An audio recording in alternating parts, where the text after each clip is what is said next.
Um grupo de pesquisadores da Universidade Tecnológica Federal do Paraná, em Pato Branco, também descobriu a capacidade da moringa em inibir a ação de radicais livres, o que ajuda a prevenir o câncer. A responsável pela pesquisa no Paraná gravou um vídeo comentando o resultado do trabalho. Os nossos resultados, eles comprovam que as folhas de moringa oleífera, além de apresentarem um elevado potencial nutricional, também apresentam um elevado potencial biológico, principalmente de atividade antioxidante. A moringa ela foi escolhida entre outras 800 espécies que a gente tem no nosso bag de plantas bioativas. Ela foi escolhida justamente por causa disso. Ela tem vários benefícios nutricionais, químicos, bioativos, mas ela é uma planta de fácil cultivo, fácil colheita, depende de pouco manejo. Qualquer pessoa pode consumir a moringa.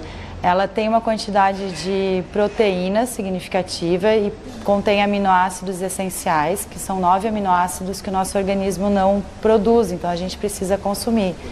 Sendo assim, para quem não consome outras fontes de proteína, quem não consome carne, os vegetarianos, é uma alternativa para consumir esses aminoácidos que o nosso organismo não produz, mas ela é indicada para todas as pessoas. Intolerantes e alérgicos, por exemplo, ao leite, também é indicado? É indicado porque ela contém cálcio, né? A moringa ela tem um teor de cálcio elevado. A nossa alimentação tem que ter uma diversidade de alimentos. O que acontece hoje é que a gente tem mais de 2.000 espécies de plantas que poderíamos consumir e a nossa alimentação fica em torno de 20. Então, quando a gente mostra uma equivalência, por exemplo, de beta-caroteno, né, o precursor da vitamina A, entre a moringa, a cenoura e o fígado de boi, a gente não quer dizer para substituir esses alimentos pela moringa, mas sim para diversificar a alimentação e ter uma outra alternativa, fonte de nutrientes, para diversificar o prato. Mas é o seguinte, né? Essa planta, ela é chamada até em alguns países de árvore milagrosa e na África, por exemplo, ela chega a ser usada para combater a desnutrição. Aí o Dr. Juarez Furtado está aqui com a gente, ele é médico clínico geral, pediatra, homeopata e ele tem um conhecimento bastante aqui em relação à alimentação, a importância da alimentação saudável para manter uma saúde, né? Doutor, a gente falou no bloco anterior que a farinha da moringa, ela reúne os principais nutrientes que tem todos esses outros produtos que a gente está mostrando, né? O ferro do espinafre, vitamina B do amendoim, do feijão, o potássio da banana, o cálcio do leite e a vitamina A da cenoura. Só alguns exemplos do que tem na farinha. Por que é importante a gente ter esses nutrientes em uma quantidade suficiente no organismo para ter saúde? Qual é a relação? Então, Patrícia, o pai da medicina, Hipócrates, há 400 anos antes de Cristo, já falava que na alimentação é que está o remédio. Para a gente manter a saúde, para manter a longevidade, a nutrição, o aspecto, a alimentação, é pela boca que a gente garante isso. Por isso que a gente hoje está tanto repercutindo a necessidade de se comer direito, além de atividades físicas, mas a alimentação moderna, que está acabando com justamente esse aporte de nutrientes, faz com que uma planta como essa, que engloba mais de 90 nutrientes, aminoácidos, elementos que você vê presente em vários outros alimentos, seja tão importante.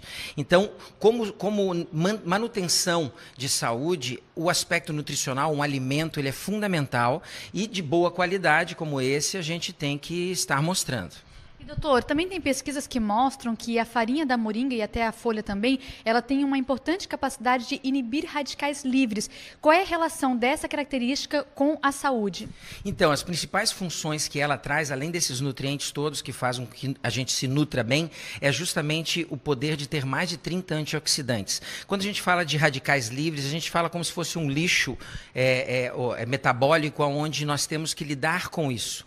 À medida que a gente vai envelhecendo, a gente começa a liberar mais radicais livres e isso gera um estresse oxidativo. Isso leva a um envelhecimento, leva a doenças degenerativas como Alzheimer, mal de Parkinson, a gente leva com doenças como a esclerose, as esclerose e a arteriosclerose e o próprio câncer. Então, quando a gente nutre um organismo adequadamente, como esse, que tem um excesso de radicais livres, de antioxidantes que impedem esses radicais livres, a gente está promovendo saúde. E é fundamental a gente entender que ela entra não só como um remédio, mas ela entra como um suplemento que deve ser utilizado não só em pacientes que estão adoecidos, mas também em pacientes com saúde, para a manutenção dessa saúde. Doutor, só para finalizar, também é importante que as pessoas que usem esse alimento tenham consciência de que ela é bom para manter a saúde, mas se for tratar uma doença, tem que ter uma orientação médica, né? Por exemplo, cálcio, para quem tem uma deficiência, tem que ter um acompanhamento, né? Claro, sempre quando a gente fala, inclusive, de alimentos, a gente tem que ter uma nutricionista acompanhando, a gente tem que ter um médico acompanhando, porque a questão de médio de veneno e de um remédio está na dose. Então, as pessoas têm que saber manusear. Quando a gente usa um excesso dessa planta, em pacientes que têm problemas renais, problemas hepáticos, pode trazer algum problema. Então tem que ser acompanhado de um profissional. Legal, doutor. Obrigada pelas informações.